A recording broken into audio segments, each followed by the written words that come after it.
Assalamualaikum warahmatullahi wabarakatuh. Hari ini kita berada di Rumah Penyair Persatuan Penyair Malaysia Cawangi Kelantan bersama dengan saudara pengurusi saudara Ilmi Abdullah. Kita nak tanya sikitlah berkenaan dengan konsep Rumah Penyair. Apakah itu yang dikatakan rumah penyair, dan apakah rumah penyair itu hanya satu ni ya di Kelantan kita ni? Lagu mana tu konsep dia? Okay. Assalamualaikum warahmatullahi wabarakatuh. Terima kasih Eddie Ramli dari Penyair Kelantan Channel. Jadi Rumah Penyair ni sebenarnya saya mahu sebuah kawasan, sebuah rumah di atas tanahnya sendiri yang dimiliki oleh Persatuan Penyair. Kami sudah pun bertanya pihak kerajaan negeri. Mereka kata persatuan kena cari tapak-tapak yang ada di Kota Baru atau di mana, dan perkenalkan balik tapak itu kepada kerajaan. Di situ kita akan bina sebuah rumah yang berfungsi untuk pertama menyimpan dokumen-dokumen ahli-ahli persatuan kita, khususnya penyair-penyair Kelantan. Sebab dari kajian kita, pengalaman kita, ramai penyair-penyair Kelantan yang mempunyai buku dan sebagainya hilang khazanah mereka. Contohnya Abdul Aziz HM, beliau ada 3 almari buku yang semuanya dimakan anak-anak dan terpaksa dibakar. Manakala khazanah Talib YK, kini kita tidak tahu di mana buku-buku karya beliau. Dan jadi persatuan sedang cuba mencari balik karya-karya beliau seperti Langit Pijar, seperti novel Langit Pijar dan berpuluh-puluh cerpen beliau yang kita tidak tahu di mana, dan kita sedang mencari dan kemungkinan besar kita akan cuba cetak semula buku-buku beliau dan kisah-kisah hidup beliau. Dan semua ini kita akan letakkan di Rumah Penyair. Jadi sementara ini Rumah Penyair ini berada di rumah saya lah. Untuk sementara kita dapat Di mana ni? di Kampung Teluk Baru, Kota Baru. Jadi rumah ini bolehlah dijadikan tempat sementara untuk menyimpan khazanah. Kita sudah mula menerima berbagai-bagai buku, dan kita juga sudah mencetak berbagai-bagai karya ahli kita dari masa ke semasa. Jadi objektif Rumah Penyair ini ialah untuk menempatkan khazanah ahli, rekod mengenai ahli penyair Kelantan. Di samping itu juga merupakan tempat pertemuan penyair, mungkinlah. Ya. Pertemuan penyair dan penulis lah. Dan aktiviti-aktiviti kecil, aktiviti kecil, sama ada dari segi diskusi buku bersama rakan-rakan, baca puisi. Dan dari sini juga kita boleh buat rakaman, sama ada video atau live. Secara live. Jadi ahli-ahli penyair bolehlah menempah hari-hari yang mereka mahu untuk mendiskusikan buku mereka di sini saja. Boleh dibuat secara open air. Kawasan pun luas. Saya ingat dalam 100 orang boleh buat. Kalau dan dia juga boleh jadi tempat eksperimen untuk membaca puisi ataupun untuk melakonkan puisi atau teater. Jadi untuk latihan kecil boleh lah. Dan untuk negeri Kelantan ini kita ada beberapa port yang kita akan bangunkan. Dan sekarang di rumah Pak Do sendiri kita ada galeri Pak Do di Tumpak. Yang juga merupakan sebuah port penyair juga. Dan di Kemuning kita akan ada sebuah kedai dan taman juga di Kemuning yang diusahakan oleh novelis Hasrah. Kemudian di Bacok kita ada di Juara Ikan Bakar yang juga akan dibangunkan sebagai port penyair dan tapak bersejarah pendaratan Jepun di Bacok. Di Bacok. Kemudian di Kutan kita ada Anjung Sungai.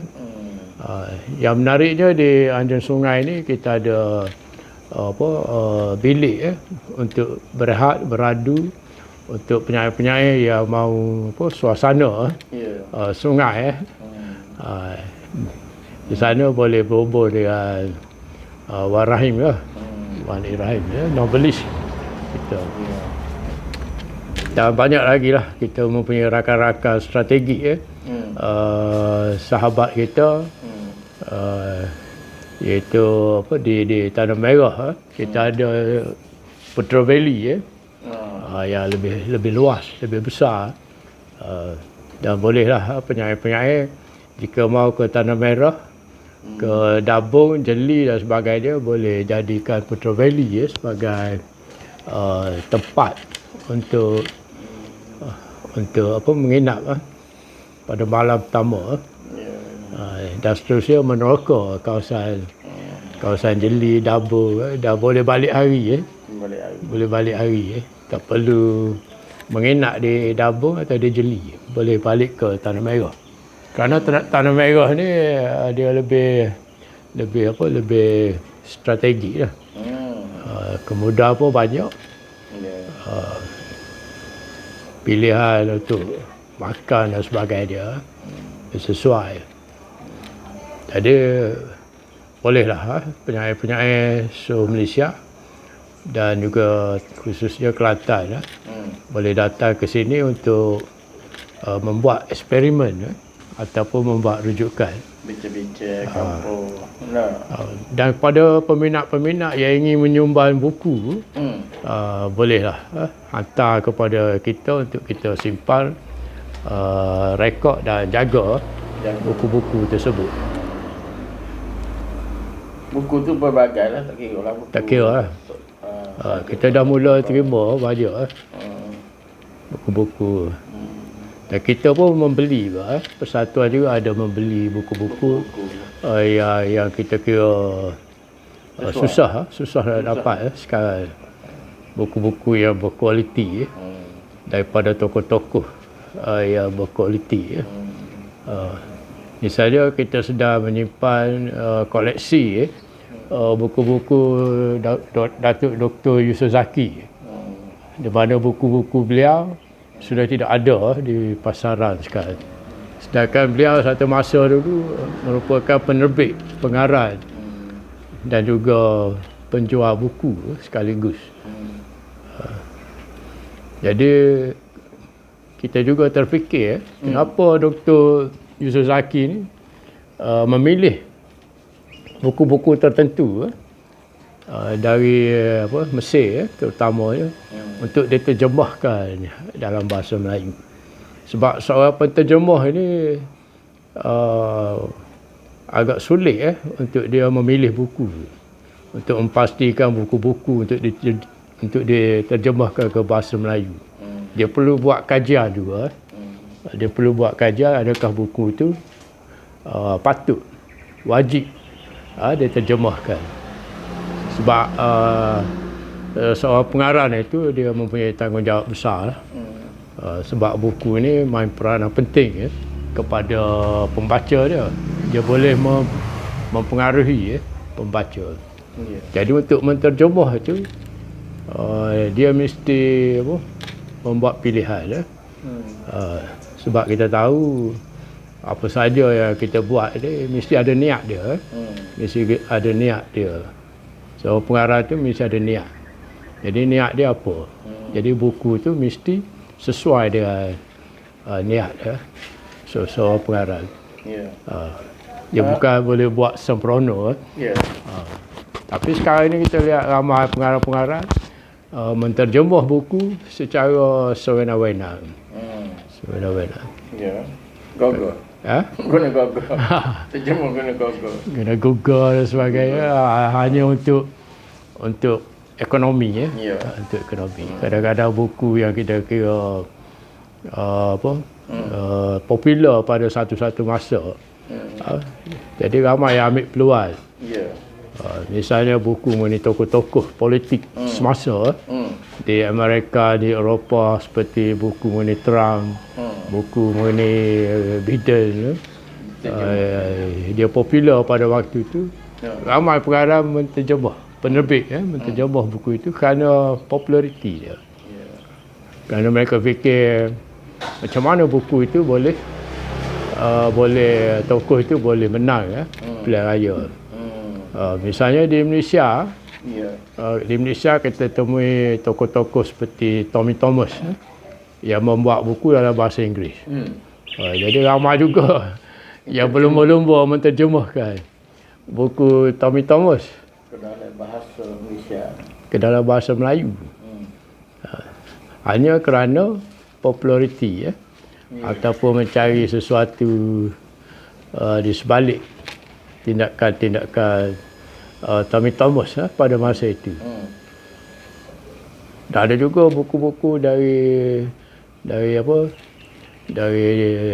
timur mengenai tokoh-tokoh yang hebat, tokoh-tokoh sejarah. Jadi kita tidak nafikan tokoh-tokoh ini mempunyai nilai-nilai sejarah je. Tapi kita bimbang nilai-nilai itu kadang-kadang bertentangan dengan falsafah dan nilai kita di Malaysia. Ya.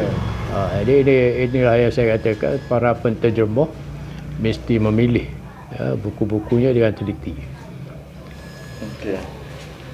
Jadi apakah sumbangan ataupun bentuk kerjasama yang diperlukan daripada penyair-penyair ataupun penulis-penulis di negeri Kelantan ni terhadap rumah penyair inilah. Apa hak kita perlu dia tenaga sumbangan ataupun kita perlu sokongan dia hadir ke apa. Kalau kita ada beberapa pot kita jadi mereka boleh pilih lah. Seperti jadi seperti yang saya sebut lah, ia boleh jadi tempat untuk mereka bereksperimen, bereksperimen atau melancarkan buku mereka untuk diskusi buku mereka. Mereka tak perlu cari tempat yang buat di port. Di port senang. Ia tak perlu sewa. Tidak menggunakan belanja yang besar. Kemudian yang kedua, kita harap penyair-penyair kita dapat menghantar karya-karya mereka, satu naskah atau dua naskah untuk disimpan sebagai dokumentasi. Sebab sekarang ni saya sendiri pun menghadapi masalah untuk mencari balik karya-karya penyair dulu. Sebab ramai penyair dulu menyiarkan karya mereka dalam majalah. Dan banyak syarikat sudah tutup. Sudah tutup. Banyak majalah sudah tidak diterbitkan. Jadi kalau saya nak dapat balik itu, saya kena keluarkan kos. Keluarkan kos balik. Tapi kita saya harap nasib baik lah. Misalnya Universiti Pertanian Malaysia, UKM, ada pelajar-pelajar saya di sana, rakan-rakan di sana mengiring pada saya maklumat-maklumat, buku-buku, dan kini kita boleh dapat secara email dan sebagainya. Tapi saya terpaksa print juga, dijadikan buku ataupun dokumentasi fizikal. Jadi senang lah, senang kita nak buat kajian mengenai rakan-rakan kita yang terdahulu. Misalnya karya Zanariah Abdul Rahman, banyak dalam majalah. Dalam majalah. Kemudian beliau banyak menulis skrip drama radio. Ini juga menyukarkan kita untuk dapat balik karya mereka. Jadi siapa-siapa yang tahu mengenai penulis-penulis ni, bolehlah hantar pada saya. Kemudian satu lagi, kita sangat berminat dengan sejarah tempatan. Dengan sejarah tempatan. Kita tahu beberapa penulis kita suka menulis cerpen mengenai tempat mereka dilahirkan. Misalnya Wan A. Rahim, dia ada buku mengenai kampung Kutan dia. Dia ada novel mengenai kehidupan di desa, yang jauh di desa. Ramli Abdul Halim, yang kini bekerja di Rimba, bekerja di hutan sebagai peneroka sawit, sebagai pekerja sawit. Beliau banyak menulis cerpen-cerpen mengenai pengalaman di Rimba. Kemudian saya perhatikan juga seperti Fatimah Busu. Dia banyak menulis cerpen mengenai kampung Pasir Pekat.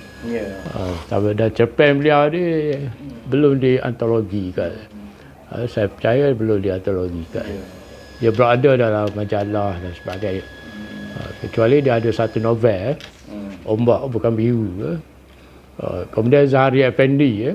Zahari Effendi contoh juga. Contoh pengarang Kelantan juga yang banyak menulis tentang kampung, desa beliau.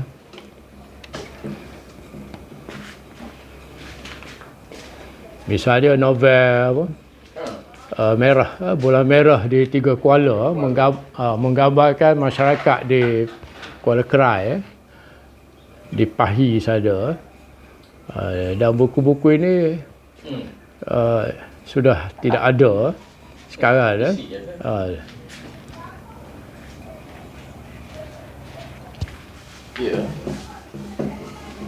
Tempat sangat sunyi dan yang menarik di rumah penyair ni banyak burung. Banyak burung-burung berkicau. Tempat sesuai. Macam-macam.